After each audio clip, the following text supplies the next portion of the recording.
Hello friend, welcome to my channel learn English through moral story. आज मैं लेकर आ गया हूँ आपके लिए एक और फनी और इंटरेस्टिंग स्टोरी। आज की स्टोरी में यूज़ होने वाले सारे सेंटेंस स्ट्रक्चर को हम गहराई से समझेंगे। चलिए फ्रेंड, शुरू करते हैं बिना किसी देरी के आज की स्टोरी। आज की स्टोरी का जो टाइटल है फ्रेंड्स, वो है द डंकी इन डिस्गेस। डिस्गेस का मतलब होता है रूप बदलना, कपट वेश करना, अपना रूप बदल के किसी दूसरे का रूप धारण कर लेना। तो क्या मतलब हुआ?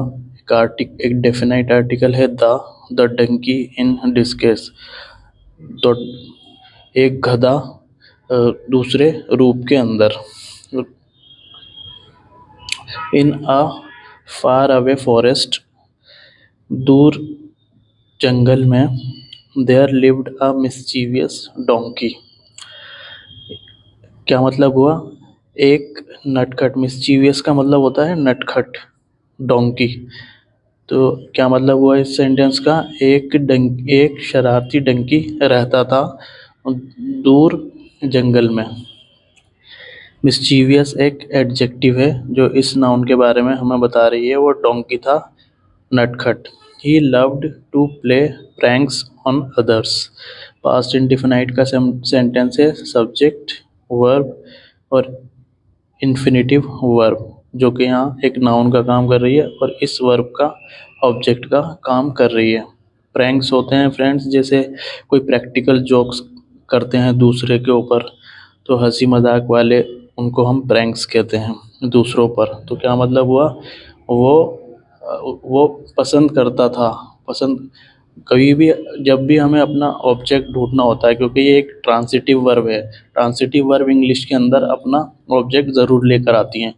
तो जब भी कभी भी अगर आपको कोई ऑब्जेक्ट ढूंढना हो सेंटेंस के अंदर, तो अगर आपको वर्ड से उसका रिप्लाई आ रहा है, व्हाट, हु और whom, इन तीनों वर्ड से अगर उसका रिप्लाई आ रहा है, तो वो उस वर्ब का सब्जेक्ट होगा, सामने आने वाला वर्ड। जैसे वो पसंद करता है, वो पसंद, तो मैंने वर्ड से इसका रिप्लाई मांगा। वो पसंद करता है वॉट, तो वर्ड से मुझे जवाब आया टू प्ले, खेलना। टू प्ले प्रैंक्स, प्रैंक्स खेलना, ऑन अदर्स, क्योंकि ये एक इन्फिनेटिव वर्ब है और काम नाउन का कर रही है, लेकिन है तो ये एक वर्बल नाउन। तो वर्ब होने की वजह से ये अपना एक ऑब्जेक्ट भी लाई है, जो ये प्रैंक्स यहाँ पर इसका ऑब्जेक्ट है। ऑन अदर ये एक प्रीपोजिशन है और प्रीपोजिशन अपना भी एक ऑब्जेक्ट लाई है। तो वो दूसरों पे प्रैंक्स खेलना पसंद करता था। He wasn't at all wise. At all का मतलब होता है बिल्कुल, वाइज होता है समझदार। एक पास्ट सिंपल का सेंटेंस है, सेंटेंस के सब्जेक्ट के द्वारा कोई काम यहाँ नहीं किया जा रहा, तो एक पास्ट सिंपल का सेंटेंस है। He wasn't at all wise, वो बिल्कुल भी समझदार नहीं था। बिल्कुल, ये एक फ्रेज है एट ऑल, जिसका मतलब होता है बिल्कुल। एंड और टू बी हॉनेस्ट, ये भी एक फ्रेज है फ्रेंड, जिस हॉनेस्ट का मतलब होता है सच्चा, ईमानदार। और टू बी हॉनेस्ट का मतलब हुआ अगर सच कहें तो, अगर सच कहा जाए तो। वॉज रादर फुलिश, और रादर का मतलब है उल्टा या बल्कि, और फुलिश होता है मूर्ख। क्या मतलब हुआ यहाँ तक पूरे सेंटेंस का? वो बिल्कुल समझदार नहीं था, और अगर सच कहें तो बल्कि वो मूर्ख था। आफ्टर ऑल ये भी एक फ्रेज है, इसका मतलब होता है आखिरकार या कुल मिलाकर। He spend no time on learning. He spend, ये स्पेंड की सेकंड फॉर्म है, पास्ट इंडिफिनाइट के अंदर सेंटेंस है। ही हमारा ऑब्जेक्ट और सब्जेक्ट है। ही स्पेंड नो टाइम मतलब ऑन लर्निंग, सीखने में। वो सीखने में बिल्कुल भी टाइम नहीं बिताता था। Unlike other animals, unlike other animals मतलब दूसरे जानवरों के विपरीत। अनलाइक का मतलब होता है विपरीत, उल्टा, दूसरे जानवरों से उल्टा या विपरीत। Who stayed with in the forest, तो ये जो ये जानवर है उन्हीं के बारे में ये क्लोज हमें बता रहा है, जो कि एक एडजेक्टिव क्लोज यहाँ पर आया है। दूसरे जानवरों से विपरीत, जो वो जानवर who stayed with in the forest, जो विद इन का मतलब होता है अंदर, फॉरेस्ट के अंदर रहते थे। This foolish donkey would venture out towards the village. तो क्या मतलब हुआ इसका, वो मूर्ख डंकी, वुड एक पास्ट की आदत को हमें बताती है कि पास्ट की आदत के लिए हम इस्तेमाल करते हैं वुड का या यूज टू का। वेंचर का मतलब होता है हिम्मत करके या जोखिम उठाकर कहीं जाना। टूवर्ड्स एक प्रीपोजिशन है जिसका मतलब होता है की ओर, द विलेज। तो क्या मतलब हुआ इस सेंटेंस का, वो मूर्ख गधा हिम्मत कर कर विलेज गांव की तरफ चला जाता था, हिम्मत कर कर या चला गया। वन डे एक दिन, he passed by a leather tanners hut. Tanners का मतलब होता है फ्रेंड जो खाल बनाते हैं, जानवरों की खाल को तैयार करते हैं, इसको कहते हैं चर्म शोधक। चर्म शोधक और हट एक होती है झोपड़ी। तो एक दिन, पास्ड बाय का मतलब होता है गुजरना, किसी के पास से गुजरना, पासर्स बाय या पास्ड बाय। तो वो गुजरता है एक चमड़े की, चर्म शोधक की झोपड़ी के पास से। ही स्पॉटेड, स्पॉटेड का मतलब हो देखना, स्पॉटेड या किसी चीज़ को देख के पता लगा लेना, उसको ढूंढ लेना। ही स्पॉटेड अ लॉइन स्किन, स्किन का मतलब है यहाँ पर खाल, त्वचा। ड्राइंग सूखती हुई, ड्राइंग आउट ये एक फ्रेजल वर्ब की तरह यूज हुआ है। On a clothes line, clothes line का मतलब होता है फ्रेंड कपड़े सुखाने की रस्सी। ये वर्ड आप नोट डाउन कर सकते हो, ये हमारे रोज़मर्रा की कन्वर्जेशन में बहुत यूज़ होता है हमारे घर में, रस्सी पर कपड़े सूखना। तो ये कपड़े सुखाने की रस्सी, क्लॉथ्स लाइन। तो क्या मतलब हुआ फ्रेंड इस सेंटेंस का, ये भी एक पास्ट इंडेफिनाइट का सेंटेंस है। तो वो एक शेर की खाल, ये एक पार्टिसिपल यहाँ पर आई है, ड्राइंग आउट, एक खाल सूखते हुए, वो देखता है लॉइन की खाल। तो स्किन के बारे में हमें एक्स्ट्रा इन्फॉर्मेशन दे रहा है ये एडजेक्टिव, जो कि प्रेजेंट पार्टिसिपल की फॉर्म में यहाँ पर आया, काम कर रहा है एडजेक्टिव का। वो ढूंढ लेता है उस शेर की खाल सूखते हुए किस पर, एक क्लॉथ्स लाइन पर, रस्सी पर। आगे देखिए friend, the donkey raised his hoofs in the air and clapped. Raised का मतलब होता है उठाना, हूफ्स, हूफ्स होते हैं खुर। जितने भी डोमेस्टिक एनिमल्स होते हैं या हार्बीवोरस एनिमल्स होते हैं, जो पत्ते घास फूस खाने वाले जानवर होते हैं, उनके जो पाँव के नाखून होते हैं तो वो हूफ्स होते हैं। इन द एयर एंड क्लैप्ड, तो जो डोंकी था वो अपने हूफ्स को हवा में उठाता है और एक क्लैप्ड करता है उनको, मतलब ताली बजाता है उनसे। What a lucky thing to have happen, ये एक एक्सक्लेमेटेड सेंटेंस है, एक सडन फीलिंग को वो एक्सक्लेम्ड करता है यहाँ पर। तो क्या मतलब हुआ इसका, what a lucky thing to have happen, यहाँ पर टू हैव हैपन ये एक परफेक्ट इंडिफिनाइट का फॉर्मेशन यहाँ पर आया है। तो क्या एक लक्की का मतलब होता है शुभ, एक भाग्यशाली, शुभ या भाग्यशाली। What a lucky thing to have happen मतलब क्या भाग्यशाली चीज़ हुई है, तो वो ये एक्सक्लेम करता है, ही सेड। ये एक रिपोर्टिंग स्पीच की तरह लिखा जाता है और ये हमारी कोटेशन मार्क के अंदर एक रिपोर्टेड स्पीच, ये नरेशन के अंदर हम इस तरह से सेंटेंसों को लिखते हैं। I could wear the lion skin and rule the forest.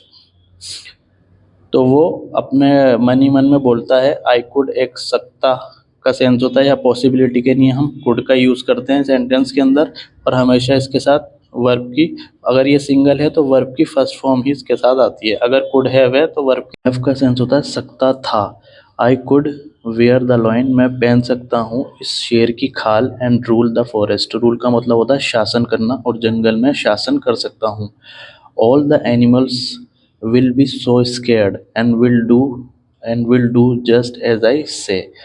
तो वो अपने मन में सोचता है कि सारे जानवर डरेंगे मुझसे, will be so scared बहुत डरेंगे, and will do just as I say और वो वही करेंगे जैसा मैं कहूँगा। तो यहाँ एज अ कंजक्शन यहाँ पर यूज़ हुई है, और क्योंकि ये फ्यूचर इंडिफिनाइट का है तो एज इस तरह के सेंटेंस को लिखा प्रेजेंट इंडिफिनाइट में जाता है, लेकिन इनका सेंस हिंदी सेंस गागे गी का ही निकलता है।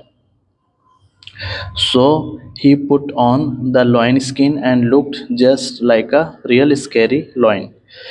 यहाँ पर एक फ्रेजल वर्ब का यूज़ हुआ है। पुट ऑन का मतलब होता है कुछ चीज़ पहनना, कपड़े पहनना, जूते पहनना। और लुक्ड यहाँ पर एक वर्ब की सेकंड फॉर्म, मतलब पास्ट इंडिफिनाइट का ही सेंटेंस है ये। तो क्या मतलब हुआ इसका?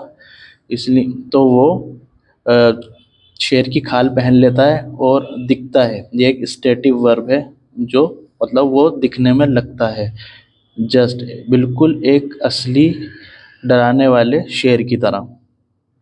Now the donkey would spend all his time seeking out unsuspecting animals and scaring them with his fierce loin man. जो डंकी वुड यहाँ पर फ्रेंड ये एक पास्ट की आदत को दिखाता है। स्पेंड का मतलब होता है खर्च करना, सीकिंग आउट होता है ढूंढना, तलाश करना, और अनसस्पेक्टिंग होता है अनसस्पेक्टिंग एनिमल्स। अनसस्पेक्टिंग का मीनिंग होता है पहले से ना सोचा हुआ या पहले से जिनको पता नहीं होता, वो जानवर जिनको उनके बारे में पता नहीं होता। एंड स्कैरिंग देम, और उन्हें डराता है विद हिज फियर्स लाइन। तो पूरा जो सेंटेंस का मीनिंग हुआ, डंकी बिताता था अपना सारा टाइम ये ढूंढने में उन अनसस्पेक्टिंग एनिमल्स को जिन्हें पहले से उसके बारे में पता ना था। एंड स्कैरिंग देम, और उन्हें डराता था विद हिज अपने भयानक और खूंखार लॉइन मैन। मैन का मतलब होता है जो एक लॉइन होता है, लॉइन के सर के ऊपर जो बाल होते हैं उसको कहते हैं man. His big sharp close and pointy teeth, अपने पैने क्लोज क्लोज होते हैं किसी भी कार्निवोरस एनिमल्स के पंजे। एंड पॉइंटी टीथ, और पैने और नोकदार दांतों से। All the animals would run helter skeletal the minute they saw him. Helter skeletal का मतलब होता है, ये एक कंपाउंड वर्ड है, कंपाउंड नाउन है। इसका मतलब होता है हड़बड़ी में या हंगामा में, शोरगुल में, हवरा दवरी में। सारे जानवर भागते थे हवरा दवरी में जैसे ही उसको। अनटिल वन डे, एक दिन तक, the clever fox return from his journey. The clever fox return from his journey क्या मतलब हुआ? एक क्लेवर होता है चालाक, रिटर्न फ्रॉम हिज जर्नी मतलब जर्नी होता है यात्रा। जो एक चालाक लोमड़ी थी वापस आई, रिटर्न होता है वापस आना अपनी यात्रा से। As far as I remember, the old the old lion had been hunted by the village fox. क्या मतलब हुआ? रिमेंबर होता है याद करना या याद आना। एज फार एज एक कंजक्शन है जिसका मतलब होता है जहाँ तक। तो क्या मतलब हुआ इतने क्लोज का? जहाँ तक मुझे याद है, the old lion had been hunted by the village fox. The old lion had been और हंटेड, हैड बीन के बाद वर्ब की थर्ड फॉर्म, इसका मतलब है पैसिव का परफेक्ट स्ट्रक्चर है। तो क्या मतलब होगा इसका? जो बूढ़ा शेर था, शिकार करने को कहते हैं हंटेड। तो जो बूढ़ा शेर था उसका शिकार किया जा चुका है गांव वालों के द्वारा। विलेज फॉग होता है गांव के लोग। So where has this new lion come from. तो वो एक अपने आप से ही एक सवाल करती है। एक पास्ट और प्रेजेंट परफेक्ट का सेंटेंस है। W H family has subject, उसके बाद मैन वर्ब और एक कंजक्शन। तो वो कहती है ये नया ये नया शेर कहाँ से आ गया है। शी सैड, ये एक रिपोर्टिंग स्पीच है, वो उसने कहा। So she went to the donkey and looked at him close but she could not make out a thing. Make out का मतलब होता है समझ पाना, समझ पाना। तो पूरे सेंटेंस का क्या मतलब हुआ? इसलिए वो गई डोंकी के पास। एंड एक कंजक्शन है, कोऑर्डिनेटिंग कंजक्शन है, दो क्लोज को जोड़ने का काम करती है।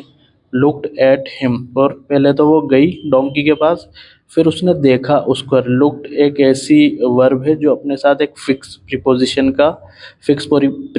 को लाती है, एट को। हमेशा लुक के साथ एट का ही इस्तेमाल होता है इंग्लिश के अंदर।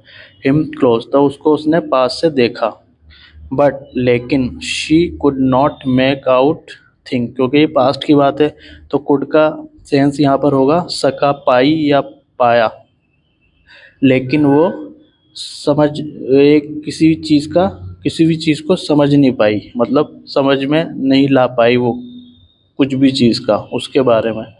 Good day to you dear lion, तो उसने उससे कहा, एक रिपोर्टेड स्पीच के अंदर सेंटेंस दिया हुआ है, गुड डे टू यू प्यारे शेर। She said but the donkey just kept quiet, और जो डोंकी था वो चुप रहा। कीप होता है रहना, और क्वाइट होता है चुप, चुप रहा। This is strange she thought, तो उसने सोचा ये अजीब है। I must get him to speak, क्योंकि वो डंकी बोला नहीं था, तो इसलिए वो उसको लगा, लोमड़ी जो चालाक लोमड़ी थी, कि ये बहुत अजीब है कि शेर ने उसका जवाब नहीं दिया क्योंकि वो चुप रहा। तो वो कहती है I must get him to speak, तो मुझे उसको पक्का बुलवाना पड़ेगा, कुछ ना कुछ उसको फोर्स करके बुलवाना पड़ेगा। सो क्लेवरली, बहुत ही चालाकी से, ये एडवर्ब है। She began to praise the silly donkey, वो बिगेन एक मैन वर्ब है और अपने बाद ही एक इन्फिनेटिव लेकर आई है, यहाँ एक नॉन फाइनेटिव वर्ब है। तो वो शुरू कर देती है प्रशंसा, प्रेज का मतलब होता है प्रशंसा, उस मूर्ख डोंकी की। ये कहते हुए सेइंग एक पार्टिसिपल है यहाँ पर, प्रेजेंट पार्टिसिपल का यूज हुआ है। ये कहते हुए his roar must be really loud and as frightening as his looks were. उसका मतलब हुआ रोर कहते हैं फ्रेंड दहाड़, और मस्ट बी ये एक मॉडल हेल्पिंग वर्ब है। रियली एक एडवर्ब है, लाउड जोर से, एंड एज फ्राइटनिंग एज इतना डराने वाला जितना उसका दिखने का लुक है। तो वो कहती है ये कि उसकी जो दहाड़ है सच में बहुत तेज़ होगी और इतनी डरावनी होगी जितना वो दिखता है, एज हिज लुक्स वर। तो वो ये कहकर उसकी प्रशंसा कहती है डोंकी की, जो लोमड़ी होती है। The foolish donkey burst with pride and let out a loud sound. Burst होता है मतलब एकदम से कुछ बोल देना, बस्ट या हंस देना या कुछ निकल जाना। और प्राइड का मतलब होता है गौरव, एक अहंकार, घमंड। एंड लेट आउट, लेट एक हमेशा, एक लेट का मतलब होता है किसी काम को करने देना, ये हमेशा सेंटेंस में मैन वर्ब का काम करती है। तो और इस सेंटेंस का मतलब हुआ जो मूर्ख डोंकी था वो एकदम से ही घमंड के अंदर आ जाता है और अपने एक बहुत ज़ोर से आवाज़ निकाल देता है घमंड में आकर। तो वो बहुत ज़ोर की आवाज़ निकालता है। But it wasn't a roar, इसको पढ़ते हैं फ्रेंड वॉजेंट, वॉज नॉट का कॉन्ट्रैक्शन है। तो वो, लेकिन वो एक दहाड़ नहीं थी। It was the shrill braying of a donkey. Shrill का होता है बहुत ही तीखा, बहुत ही जोर से। ब्रेंग होता है डोंकी की आवाज़, गधे की आवाज़ को कहते हैं ब्रेंग, हींकना, डंकी। तो वो एक गधे की बहुत तेज़ हींकने की आवाज़ थी। And thus was the foolish donkey revealed and given a sound beating. Thus का मतलब होता है इस तरह, जो मूर्ख गधा था, जो मूर्ख गधा था उसका खुलासा हो जाता है और वो प्रकाशित हो जाता है, प्रकट हो जाता है। रिवील्ड का मतलब होता है प्रकाशित होना, खुलासा होना या प्रकट होना। And was given a sound beating, और उसको दी जाती है एक साउंड बीटिंग। ये एक पैसिव वॉइस का सेंटेंस है, हेल्पिंग वर्ब वॉज और गिवन, क्योंकि एक कोऑर्डिनेटिंग कंजक्शन से जुड़ा हुआ सेंटेंस है। द फुलिश टंकी, उसका प्रकाश होता है और उसको एक बहुत ज़ोर से पिटाई दी जाती है। ये थी फ्रेंड आज की स्टोरी, और आज की स्टोरी का जो मॉरल है friend, a fool is often revealed by his words. जो एक मूर्ख है वो हमेशा अपने खुद के वर्ड से, बातों से ही उसका खुलासा होता है, वो प्रकाशित हो जाता है। तो ये थी फ्रेंड आज की स्टोरी। मैं उम्मीद करता हूँ आपको मेरी स्टोरी बहुत अच्छी लगी होगी और नेक्स्ट स्टोरी में जल्दी